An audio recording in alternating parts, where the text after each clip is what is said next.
Kesuksesan penjual batu akik pada tahun 2015 menjadi fenomena yang sangat booming pada saat itu. Para penjual di Jatinegara khususnya dapat meraup untung ratusan ribu, bahkan jutaan rupiah per harinya. Hal itu menjadi kesempatan bagi para pedagang pemula yang hanya ikut-ikutan demi mendapatkan untung besar. Momen tersebut dimanfaatkan dengan sangat baik oleh para pedagang baru.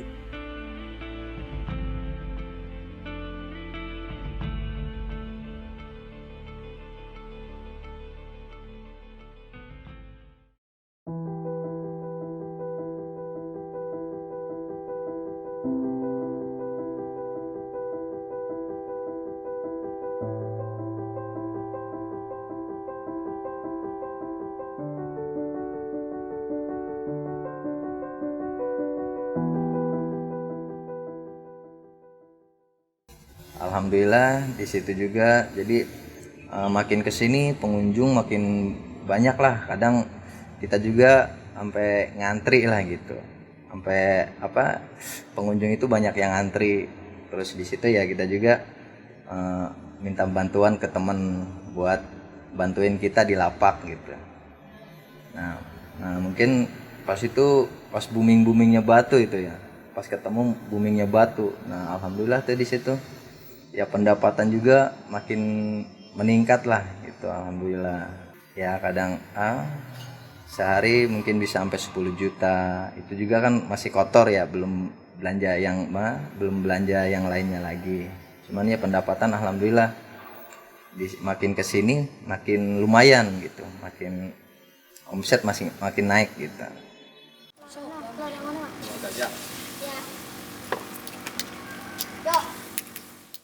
3 juta pernah sehari itu. Iya. Pertama jualan lumayan sih, di regensi. Kadang-kadang ya penghasilan sih lumayan, kadang-kadang 300 malah per hari gitu. Kalau lagi bagus mah dapat gitu. Kebanyakan kan pandan. Jadi kan batu angkik juga istilahnya kan waktu itu mah harga batu akik itu masih 30-25 kan per biji.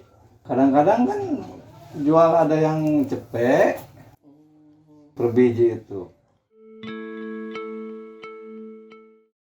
Pas boomingnya ya waktu 2015 sehari kadang-kadang dapat ya, bagi kita gede sih 2 juta, kadang-kadang 2,5 juta itu sehari gitu. Alhamdulillah kita tertarik jualan batu karena jualan batu itu lebih enak, simpel, udah gitu untungnya cukup gede juga.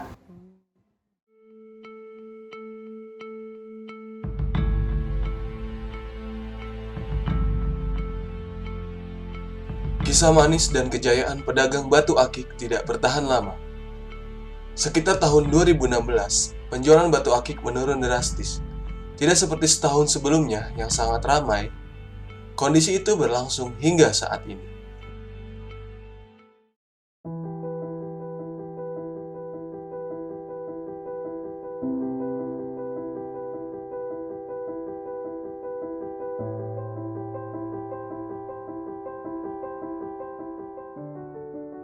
Tapi ya sayangnya pasca booming batu itu nggak berlanjut lama gitu, cuman setahun itu tuh 2015 itu.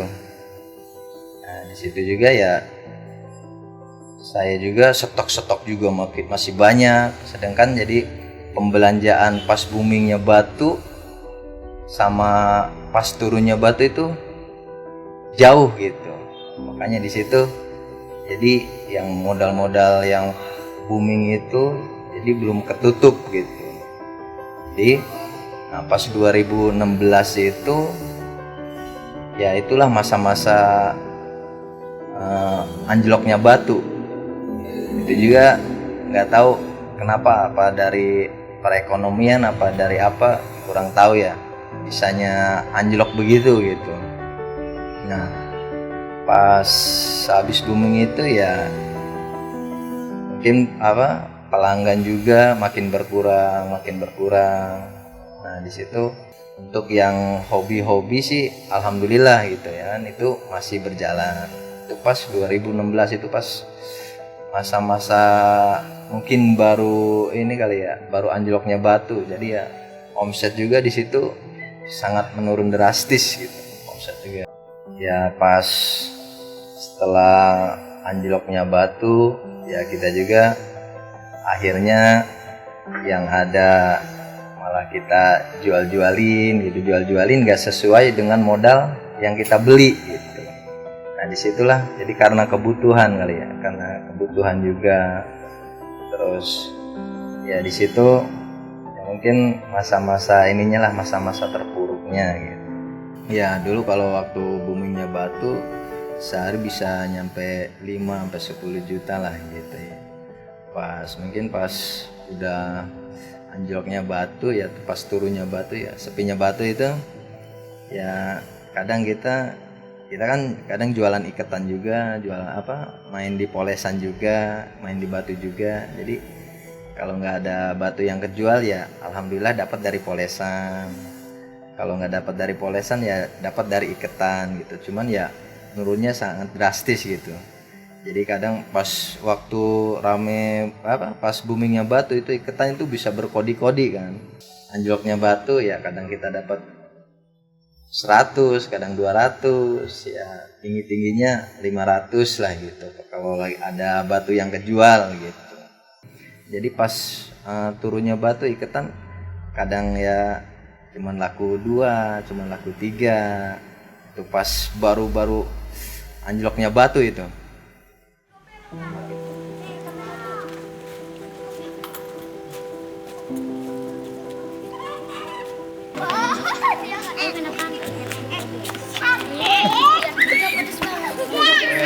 Oh dipisah. Waktu menurunnya kagak dapat duit. Paling istilahnya 100.000. Ongkos juga mau makan kan istilahnya habis, nggak cukup. Makanya bingung, tinggalin lagi lah daripada itu daripada banyak utang gitu loh. Itu kan Batu setoran, paman cuman istilahnya ngejual doang, nggak bikin, ngambil dari orang lain gitu. Tadinya emang nggak kepikiran sih buat ngambil motor, cuman ya karena orang-orang juga ngambil gitu hasil dari Batu ya, jadi paman istilahnya tertarik gitu, pengen punya kayak orang-orang gitu. Akhirnya ngambil setoran per bulan 700 gitu kan. Baru aja berjalan 3 bulan udah diambil. Karena apa? Batunya, hasil batunya gitu pas lagi anjlok sama sekali turun gitu, jadi nggak kesetoran. Ya udah nggak apa-apa lah, cuman DP mah kata paman istilahnya hitung-hitung sewa aja lah gitu. Banyak yang stres ya pasti, kayaknya sih banyak yang stres, soalnya istilahnya bekas megang duit banyak gitu kan, akhirnya turun anjlok sekaligus gitu. Jadi banyak rumah yang nggak itu dia ambil, kalau istilahnya disita lah istilahnya gitu. Soalnya kan utangnya nggak kebayar akibat belanja Batu terlalu tinggi gitu, terlalu banyak, akhirnya anjlok sekaligus. Jadi dibilang yang ya begitulah, dibilang stres ya pasti ada, cuman mungkin nggak semuanya kali. Tuh.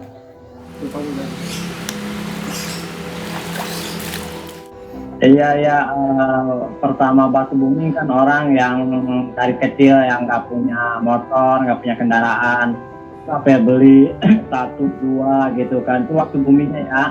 Ada yang beli mobil 1-2, bikin rumah segala macam, alhamdulillah tercukupi gitu kan segala keinginan. Setelah batu menurun, ya begitu, mobil yang hasil batu dijual lagi buat makan sehari-hari gitu kan. Yang mobil juga sama, yang rumah juga sama. Ya begitulah, efeknya benar-benar ini terpuruk lah pas batu menurun. Kalau sekarang sih masih berjalan ya dikit-dikit gitu, ada yang udah kembali lagi gitu, udah ada yang semangat lagi, cuman beberapa gitu kan, nggak semua, nggak kayak dulu-dulu waktu tahun 2015 itu kan, waktu tahun 2015 hampir satu kampung pengrajin batu semua di sini. Alhamdulillah separuh-separuh ada yang mulai lagi gitu. Makanya kita keniatan insya Allah dalam jarak waktu dekat insya Allah mulai lagi gitu.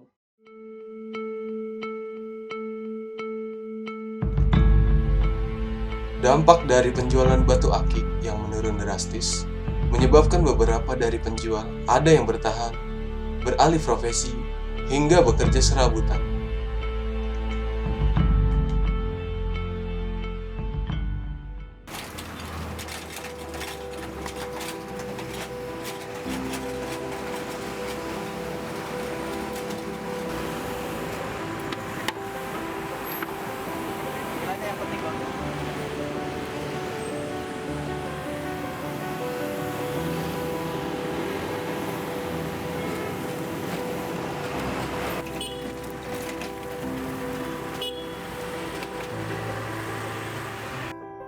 Makin kesini ya kita telatenin aja.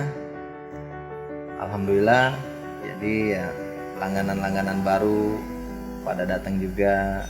Terus pas 2017 ya 2016 gitu kan turunnya batu ya. Pas 2017 kita telatenin, alhamdulillah sedikit demi sedikit ada lagi langganan gitu. Nah dari situ kita juga mulai memutar pikiran ya, ini gimana supaya batu ini tetap berjalan gitu ya. Disitulah jadi kita bikin kreatif ya, mungkin dari kerjaan kurang rapi apa gimana ya, kita lebih dirapihin lagi. Terus dari cara kita ngikat-ikatan gitu, jadi diperbaikin lagi. Mungkin tadinya bagus, berusaha gimana supaya lebih bagus lagi. Kalau hasilnya lebih bagus, mungkin ya orang juga enak gitu dipandangnya. Disitulah ya kita bertahan sedikit demi sedikit. Alhamdulillah ya makin kesini pas 2017 jadi yang benar-benar hobi dia nggak ninggalin begitu aja ya. Ini cerita pribadi saya juga kan penghobi batu juga ya. Ini salah satu batu kesayangan saya, ini Bacan. Ini dulu pernah ada yang nawar 20 juta ya, waktu boomingnya batu, waktu rame-ramenya batu. Tapi ya kita bertahan karena ini ya salah satu batu kesayangan saya gitu.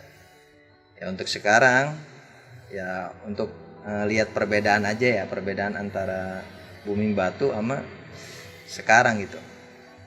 Jadi sekarang alhamdulillah sih tawaran ada 7 juta gitu ya. Jadi mungkin harganya sangat jauh lah tawaran dulu sama tawaran sekarang gitu. Jadi ya karena kita suka, karena kita juga hobi juga gitu, jadi sayang gitu untuk dijual. Tapi ya kalau untuk bicara batu-batu yang lain ya itu tergantung kualitas batu sih untuk harga. Jadi gimana orang suka juga, terus gimana kualitas batu, kristalan batu. Jadi ya itu sangat pengaruh banget gitu. Dari dim batu juga berpengaruh gitu. Seperti yang ini juga sama Bacan, cuman kualitas juga udah lumayan lah gitu, kristalnya udah lumayan, cuman di sini ada totolnya gitu ya. Untuk kualitas batu sendiri ya, dari kualitas batu juga untuk harga sangat berpengaruh ya. Jadi kualitas batu ini bacan tapi masih ada hitamnya ya, masih ada hitamnya. Masih kualitas batu udah lumayan. Ini masih semi kristal ya. Ini masih semi kristal. Cuman masih ada logamnya di sini. Jadi ya untuk kualitas seperti ini ya harga bisa di angka 500. Ini untuk kualitas seperti ini. Nah ini karena dim batu juga gede gitu, dimensi batu gede ya, untuk kualitas seperti ini ya kristalnya udah lumayan. Jadi karena dimensi batunya gede, jadi harga juga berpengaruh dari dimensi batu. Kalau yang seperti ini bisa harga 1,5 juta.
Aduh, Laras agak digoreng pak.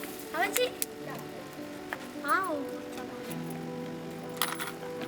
Nah, kalau kemarin mah lumayan, ukuran 400-500 mah kalau habis ya alhamdulillah gitu, nyampe gitu ya, lumayan lah buat ngempanin anak bini gitu ya di kampung.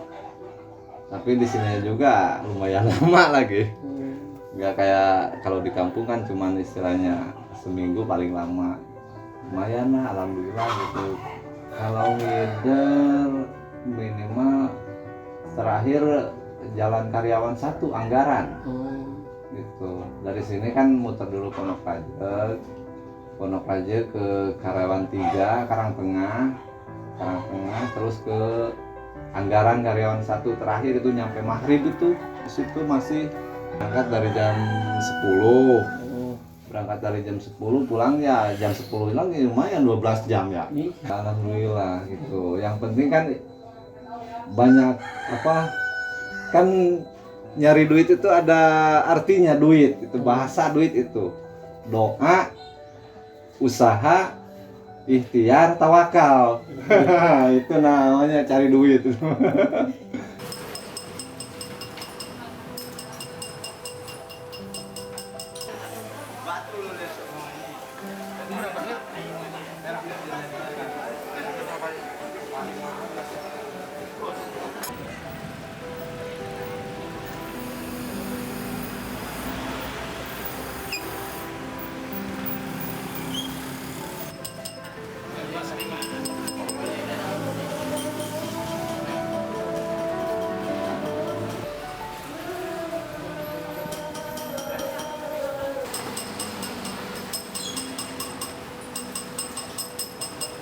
Setelah libur dari Batu Akik, kita kembali ke bertani lagi. Ya biasa jual beli bambu gitu di kampung.